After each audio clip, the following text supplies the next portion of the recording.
حقوق العباد ذرا دیکھیں تو صحیح ہم کو یہ کون سے حقوق العباد پورے کر رہا ہے، اور اس کے ذرا کاغذات تو چیک کرو ذرا. ہم میں کوئی حقوق العباد 0.0 ہے ہمارے حقوق العباد. جو اتنے بڑے رب کے حقوق ادا کرنے کو تیار نہیں، جو اتنے بڑے محسن کے حقوق ادا کرنے کو تیار نہیں، وہ انسانوں کے حقوق کیا ادا کرے گا؟ کر سکتا ہے؟ جا سکتا؟ ماں کے ساتھ نیکی کرو، یہ کس نے بولا؟ کس نے بولا بھائی؟ اور ہمسائے کے ساتھ نیکی کرو، یہ کس نے بولا؟ تو سارے کے سارے حقوق جو ہیں وہ دراصل حقوق اللہ ہیں. وہ کیا ہے؟ ان لوگوں کے ساتھ اچھا سلوک کرنا، یہ سارے حقوق اللہ ہیں. ان میں سے کچھ اللہ نے اپنے لیے مختص کیے اور زیادہ اپنے بندوں کے لیے مختص کر دیے. آپ نے کسی کی غیبت کی، ایک آدمی آیا ایک اللہ والے کو، حضرت مجھ سے بہت بڑا گناہ ہو گیا، مجھے معاف کر دیں. کیا ہوا؟ حضرت بہت بڑا گناہ ہوا، اور رونا شروع ہو گیا. بھائی بتا کیا ہوا؟ حضرت مجھ سے بدکاری ہوئی ہے. حضرت نے کہا تو نے مجھے ڈرائی دیا، میں سمجھا غیبت کر کے آ رہا ہے. ہاں تو یہ زبان جو ہے نا، اللہ کے نبی کے 2 رشتے دار فتح مکہ کے آپ کے پاس آئے، ایک چچا کے بیٹے، ایک پھوپھی کے بیٹے. ایک کس کے بیٹے؟ چچا کے، ایک پھوپھی کے. ایک کا نام ابو سفیان بن حارث، دوسرے کا نام عبداللہ بن العاص. یہ دونوں آئے اور کہا جی ہم اسلام قبول کرنا چاہتے ہیں. آپ نے فرمایا مجھے ان دونوں کے اسلام کی ضرورت نہیں، چلے جاؤ. کیوں؟ یہ اللہ کے نبی کہہ رہے ہیں، شفیقوں کا شفیق. کیوں؟ عبداللہ بن العاص نے یہ کہا، یہ بات کہی مکے میں ایک دفعہ کہی رسول اللہ کو، ایک دفعہ. اگر آسمان سے 2 فرشتے تیرے دونوں ہاتھ پکڑ کے نیچے اتریں، ان کے ہاتھ میں ہو قرآن، اور وہ یہ کہیں ہم اللہ کے فرستادے ہیں اور ساری کی ساری دنیا کو یہ کہہ رہے ہیں کہ محمد اللہ کا نبی ہے، تو سن لے اے محمد، میں تجھ کو نبی پھر بھی نہیں مانوں گا. یہ ایسا بول تھا جو ہمارے شفیع نبی کے سینے کو بھی پھاڑ کے لے گیا. آپ نے کہا مجھے اس کا اسلام نہیں چاہیے، چلا جائے. اور ابو سفیان بن حارث کیا کرتے تھے؟ آپ صلی اللہ علیہ وسلم کی شان میں ہجوم کرتے تھے، برے برے اشعار لکھتے تھے بس، اور ساری دنیا کو سناتے تھے. نہ ڈنڈا مارا، نہ جنگ لڑی، نہ کوئی آپ کے کسی ساتھی کو قتل کیا جیسے باقیوں نے کیا. زبان کا بول ایسا تھا کہ زبان کے بول نے نبی کے سینے کو بھی پھاڑ دیا. آپ نے کہا مجھے ان دونوں کا اسلام نہیں چاہیے. تو دونوں نے کہا ٹھیک ہے ہم جا رہے ہیں جنگل میں مارنے کے لیے. آپ نے کہا جو تمہارا دل کرے چلے جا سکتے. سوچ سکتے ہیں آپ کہ طائف میں پتھر کھائے آپ نے لیکن بدوا نہیں کی. ہاں لیکن یہاں زبان کا بول آپ کو ایسا کڑوا لگا کہ آپ نے اپنے رشتے داروں کو، ایک چچا کا بیٹا ایک پھوپھی کا بیٹا، کہا دونوں کا اسلام نہیں چاہیے. پھر یہ دونوں حضرت ام سلمہ کے پاس گئے. واہ کیا شان ہے ہماری ماں کی. وہ آئیں، انہوں نے کہا یا رسول اللہ صرف اتنا بتا دیں، 2 باتیں ہیں، صرف اتنا بتا دیں کہ ایک تو یہ اس در کو چھوڑ کے کہاں جائیں، اس در کو چھوڑ کے یہ کہاں جائیں، اور پھر باقی دنیا کیا کہے گی کہ محمد باقیوں کو تو گلے لگاتے ہیں، اللہ کے نبی باقیوں کو تو گلے لگاتے ہیں اور رشتہ داروں کے ساتھ یہ سلوک کرتے ہیں. خدا نہ کرے اللہ نہ کرے قیامت تک کے لیے یہ بات کہیں زندہ نہ ہو جائے. آپ نے کہا بلاؤ بلاؤ. یہ زبان کا بول میرے دوستو، اس کا بہت خیال رکھنا ہے. زبان کا بول.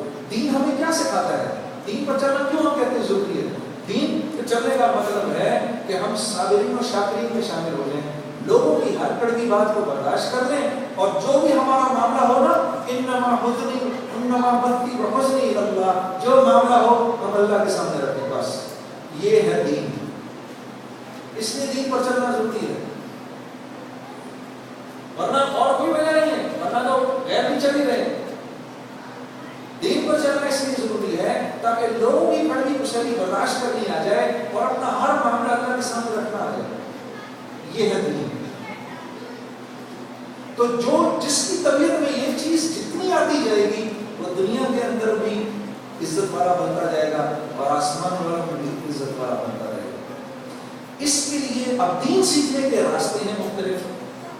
کبھی اللہ کے راستے میں نکالا جاتا ہے، کبھی مدرسے بھیجا جاتا ہے، کبھی کہا جاتا ہے بھائی مسجد کے عادی بن جاؤ، ورنہ آدمی اس چیز پر تو چلے گا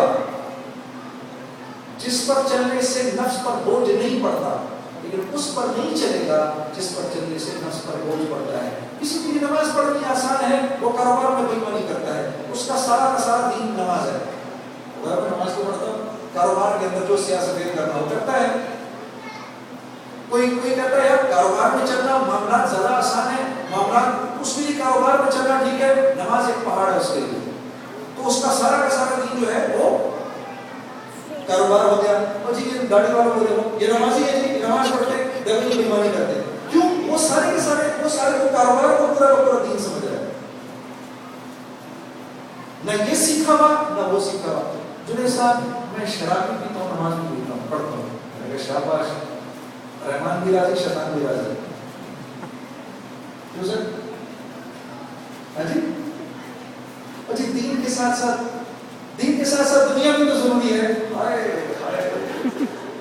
مر جاؤں. دین کے ساتھ ساتھ کیا ضروری ہے؟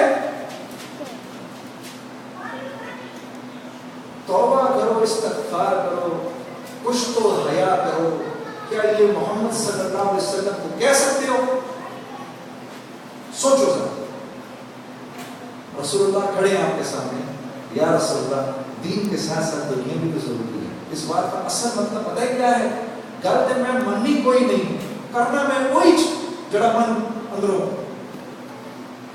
گل میں کوئی نہیں مننی، کوئی تھوڑی گل مانا گا جڑا میرا من نہیں اجازت دیتا ہے، اور میں نے گل نہیں مانی. یہ ہے اس بات کا اصل مطلب کہ میں اس پر چلوں گا جس پر میرا نفس مجھے کہے گا. جتنا میں کر سکتا ہوں وہ میں کر لوں گا. دین قربانی کے بغیر زندگی میں نہیں آتا. آپ لوگ ابھی بیٹھے ہیں آرام سے، میں آپ کو سچ بتا رہا ہوں، اللہ کی نہیں مانو کہ تمہاری اولاد تمہاری نہیں مانے گی. ہاں، پھر گھر میں ناقد پیدا ہوگی اور وہ تمہیں نچائے گی. ہاں، پھر آؤ گے کسی اللہ والے کے پاس، دعا کریں کہ بیٹی میری ٹھیک ہو جائے. نہ دعا کرو تو ختم ہو گیا.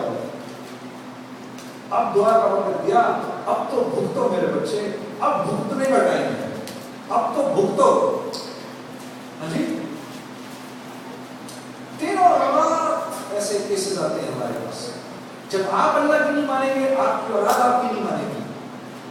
آپ اللہ کی مانیں، خدا کی قسم اللہ تمہاری اولاد کی براہ راست خود تربیت کریں گے. اپنی آنکھوں سے دیکھو گے. ہاں، یہ بہت ضروری بات ہے میرے دوستوں.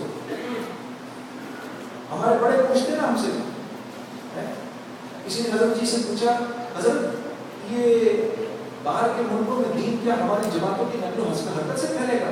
حضرت نے فرمایا نہیں.